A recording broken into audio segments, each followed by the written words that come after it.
여호와께서 사사들을 세우사 노략자의 손에서 그들을 구원하게 하셨으나 그들이 그 사사들에게도 순종하지 않고 오히려 다른 신들을 따라가 음행하며 그들에게 절하고 여호와의 명령을 순종하던 그들의 조상들이 행하던 길에서 속히 치우쳐 떠나서 그와 같이 행하지 아니하였더라.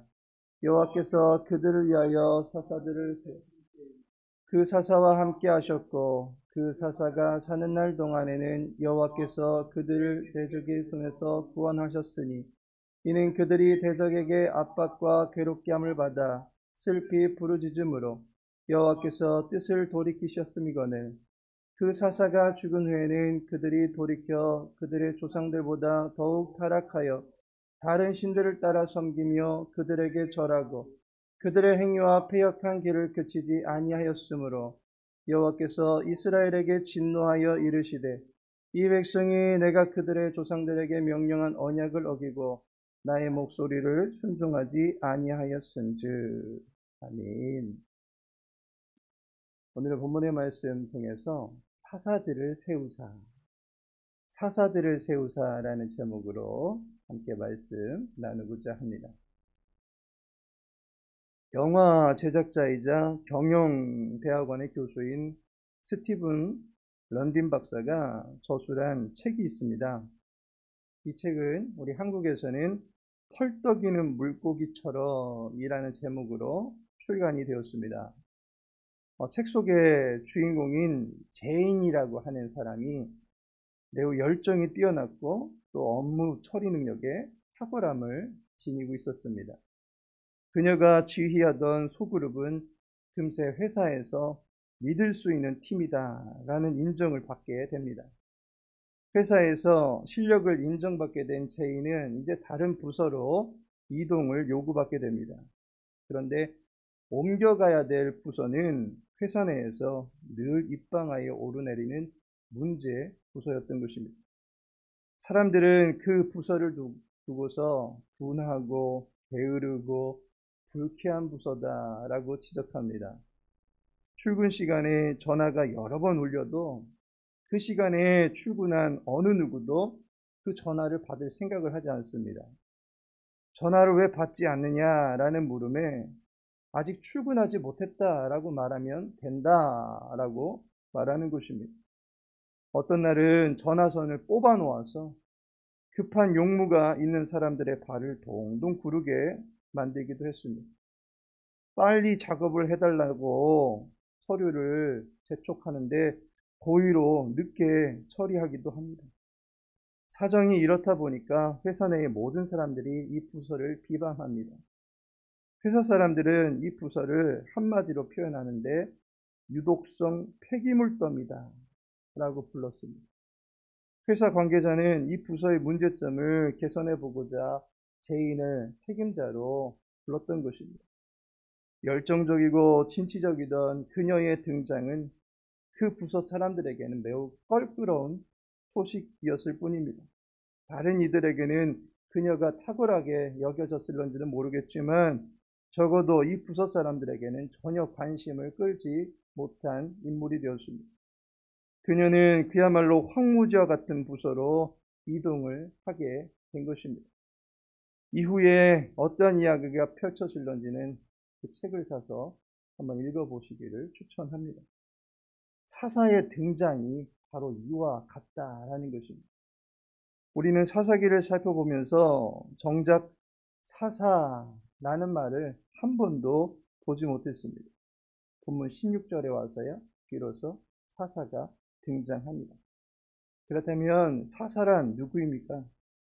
사사란 이스라엘의 정치, 종교, 사회, 군사 분야를 관장하는 그야말로 멀티플한 지도자를 가리킵니다. 그는 하나님의 대리자로서 모든 일의 판단자가 됩니다. 그런데 사사의 사역지는 화려한 곳이 아니었습니다. 사사들은 참으로 침울한 상태의 현장에 배치받게 되었습니다. 사사는 마치 유독성 폐기물 더미와 같은 이스라엘의 모든 문제를 짊어져야만 하는 지도자의 입장에 놓여진 것입니다. 산더미 같은 문제들이 쌓여 있었습니다. 이스라엘이 직면한 또한 사사가 감당해야 될 문제가 무엇이었습니까? 그 첫 번째가 바로 군사적인 문제였습니다. 이스라엘은 패배하는 민족이었습니다. 16절에 보면 여호와께서 사사를 세우사 노략자의 손에서 그들을 구원하게 하셨으나 라고 말씀하고 있습니다. 이스라엘은 노력하는 자들의 손에서 온갖 괴로움을 당하고 있었던 것입니다. 18절에도 보니 이는 그들이 대적에게 압박과 괴롭게 함을 받아 슬피 부르짖음으로 라고 말씀하고 있습니다. 이스라엘은 대적에게 압박과 괴롭힘을 받으면서 학대받는 서러움에 슬피 부르짖고 있는 유약한 투성이었다라고 하는 것입니다. 큰 함성과 함께 성벽이 무너지던 날의 감격도, 기가 막힌 유인작전으로 성을 함락했던 성취감도 나 때는 말이야 라는 기억에만 있을 뿐 현실 속에는 패잔병이 되어서 살고 있는 이스라엘의 모습을 사사들이 보게 되는 것입니다. 두 번째 문제점은 정치적인 문제입니다. 이스라엘은 지도자의 말을 도무지 듣지 않는 민족이 되어버렸습니다. 17절에 보니 그 사사들에게도 순종하지 아니하고 라고 말씀하고 있습니다. 사사를 세웠는데 사사의 말도 청중하지 아니했다라는 것입니다. 말이 먹히질 않습니다. 이것은 비단 지도자의 말뿐만이 아니라 당시의 사회적 분위기가 자기의 소견대로만 행하던 그러한 시대의 문화가 만들어졌다라고 하는 것입니다. 사사라는 말이 영어로 보면 판단자인데 판단자의 의견조차 묵살해버린 채 대중들의 바람에 따라 민족의 갈 길을 결정하는 그러한 상황이 펼쳐지고 있는 것을 사사들이 보게 된 것입니다. 세 번째로는 문화적인 문제를 보게 됩니다. 이스라엘은 음란히 판을 치는 문화 속에서 살고 있었던 것을 봅니다. 17절에 보면 다른 신들을 따라가 음행하며 라고 말씀합니다. 어제도 말씀드렸다시피 정복민의 생활을 보아하니까 형제지파의 삶을 가만히 보아하니까 가나안 거민들을 쫓아내지 않은 채 이익을 위해서 때로는 힘에 눌려서 그들과 함께 하고 있는 것을 보게 됩니다. 그들과 함께 하다 보니까 가나안 거민들의 삶의 양식을 저절로 배우게 됩니다. 특히 농경제와 관련해서 그들은 음란의 축제를 벌이는 것을 보게 됩니다. 바알에게 제사 드릴 때는 반드시 매춘이라고 하는 것이 포함되어 있습니다. 왜 남신과 여신을 만들어 놓았겠습니까? 남성, 여성, 구별된 성은 역할의 차이를 말하려고 하는 것이 아니라 음란을 신격화해 놓은 것입니다. 많은 이단 교주들이 이를 많이 이용하지 않습니까? 자기의 씨가 거룩하다느니, 자기의 사랑을 받으면 구원을 받는다느니 하지 않습니까? 이 모든 음행들이 더러운 문화를 양산한 가나안의 문화와 동일한 것이고 허망한 신들이 뿌려놓은 악한 문화인 것입니다. 쾌락을 거룩의 도구로 삼는 것이 가나안의 문화생활이었던 것입니다. 매음하는 과정에서 남자는 바알신 역할을 하고 여자는 아스다롯 역할을 하면서 다산을 한답시고 서로 쾌락을 즐기는 의식들이 가득했습니다. 그러나 그러한 종교적인 의식은 결국 사회적으로 음란의 문화를 만들어 내기까지 한 것입니다. 사사기 16장 1절에서 나시리언이었던 삼손이 기생과 놀아나고 사사기 19장 2절에서는 레위인이 첩을 취했다라고 하는 구절들을 볼 때 분명 사사 당시의 사회적 분위기는 음란의 문화들이 가득한 상황이었다라고 하는 것을 보여주는 것입니다. 마지막으로 그 땅에는 종교적인 문제가 있었습니다. 이스라엘은 여호와를 버리고 그분의 도에서 벗어난 채 여호와를 배신한 민족이 되고 말았던 것입니다.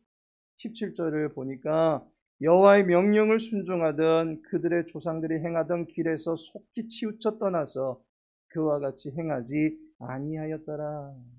20절에도 보니까 이 백성이 내가 그들의 조상들에게 명령한 언약을 어기고 나의 목소리를 순종하지 아니하였은즉이라고 말하고 있습니다.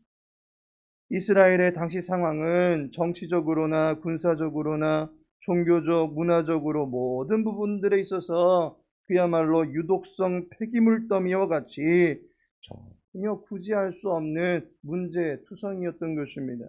전적으로 추락한 모든 문제들 가운데에 사사들이 세워지게 되었던 것입니다. 그렇다면 하나님께서 사사를 세우신 이유가 무엇이겠습니까? 하나님은 긍휼이 풍성하신 분이십니다. 하나님께서 자신의 백성들에게 긍휼한 마음을 품고 계시다라고 하는 것을 사사를 세우심을 통해서 보여주신 것입니다. 이스라엘은 끊임없이 범죄하는 죄성의 도돌이표에서 살아가고 있습니다. 그중 가장 큰 죄악은 여호와를 거부한 것입니다. 이스라엘은 나는 너의 하나님이 되고 너희를 나의 백성 삼으시고자 하셨던 여호와의 소망을 철저하게 짓밟고 패역한 길로만 나갔습니다. 이스라엘 백성들이 성별된 백성으로 살지 못합니다. 가나안 백성들과 더불어서 음란을 인생의 즐거움으로 삼고 살아갑니다. 이스라엘 백성들이 가나안 땅에 들어와서 줄곧 한 일이라고는 하나님과 맺은 약속을 저버리고 범죄하는 일뿐이었습니다. 그런 그들이 자기들의 죄로 말미암아 대적들의 손에 의하여 괴롭힘을 당하는 것 당연한 것입니다. 압박의 무게를 견디지 못해서 신음하며 살아가야 하는 것 당연한 것입니다.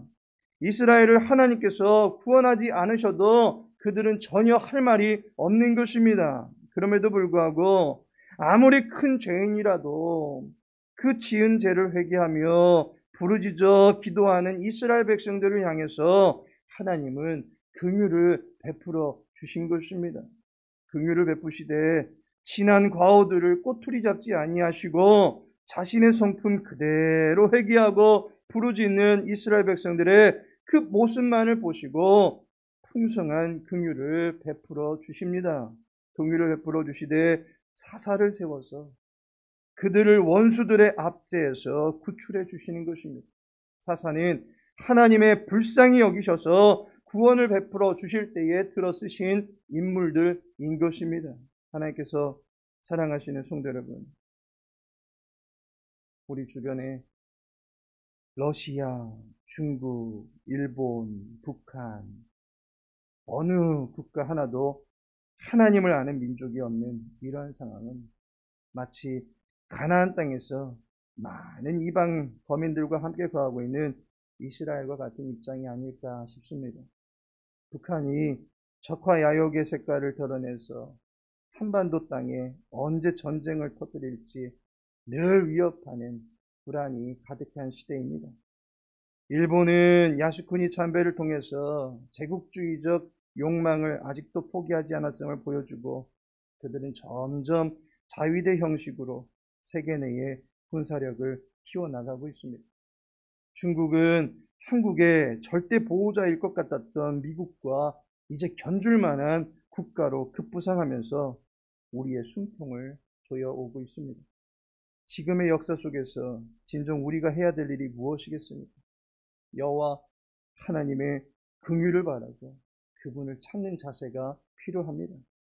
이스라엘이 주변 열국의 무력에 짓밟혀서 노략질 당하고 대적의 손에서 조롱거리가 되어갈 때 그들이 버렸고 잃어버렸던 여호와에 대한 신앙을 회복하면 하나님께서 자신의 뜻을 돌이키사 참된 긍휼을 이스라엘에 내려주신 것을 보게 됩니다. 오늘 우리 한반도의 상황을 두고 우리 모두 하나가 되어서 하나님의 긍휼을 구하는 부르짖는 기도가 있어야 될 줄로 믿습니다. 이 나라, 이 민족을 특별히 이 땅의 모든 어린이들이 거룩한 문화 가운데서 자라갈 수 있도록 하나님의 구원하심의 은총이 온 세대 위에 펼쳐지기를 바라며 함께 기도하기를 소망합니다. 유독성 폐기물과 같은 혼탁한 시대 속에서 하나님의 인자한 사랑만이 결국 절대적인 희망이다라고 하는 것을 보여줄 수 있는 우리 교회가 되어지기를 소망하고, 그 일에 앞장서서 쓰임받는 이 시대의 사사와 같은 저와 여러분 되어지기를 축원합니다.